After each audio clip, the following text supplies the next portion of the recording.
I'm Ben from Cambridge Audio. Today we're going to talk about Class AB amplification.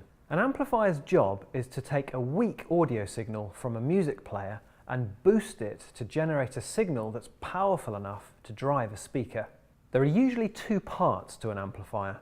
The part that controls volume and input selection, the preamplifier, and the part that drives your speaker, the power amplifier.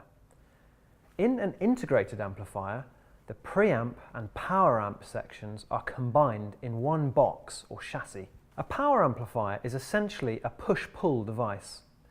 It creates the backwards-forward signal or waveform that's needed to drive the speakers.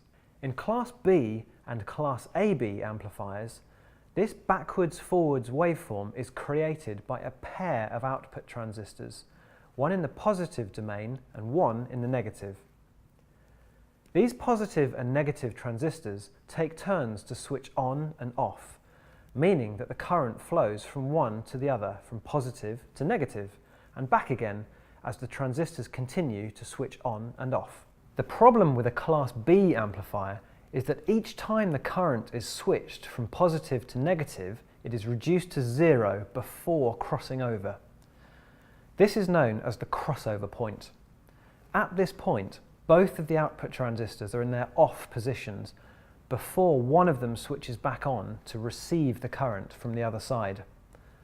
At this split-second moment in time, when both transistors are off and there is no current travelling through either of the transistors, audio distortion is created. This is known as crossover distortion. Class B amplifiers exhibit large amounts of crossover distortion, which has a negative effect on the overall sound quality of the amplifier. To solve this problem, a Class AB amplifier does things slightly differently. Each transistor starts to switch on before the last one has fully switched off. This creates an overlap of electrical current known as quiescent current. Unlike Class B, this means that electrical current is always travelling through at least one of the transistors, keeping crossover distortion to a minimum because the current is never reduced to zero. Thanks to this much lower distortion, Class AB amplifiers sound much better than Class B amplifiers.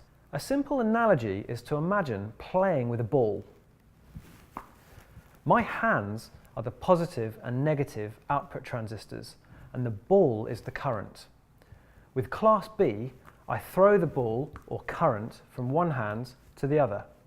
As I throw and let go of the ball, it travels through the air and is not being touched by either hand or transistor.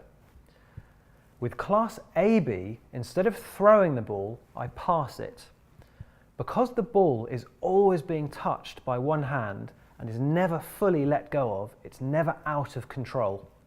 Some amplifiers use more than one pair of output transistors running in parallel to create more power, but the principle of current passing from one to the other is exactly the same. The CX series amplifiers use a single pair of output transistors. The 851A uses two pairs of output transistors running in parallel for more power. The 851W uses four pairs of output transistors running in parallel for a huge power output.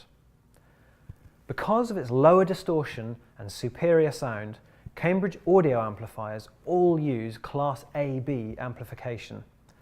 The only exception to this is the 8 series amplifiers. Here we use our proprietary Class XD amplification, which is a further improvement on Class AB.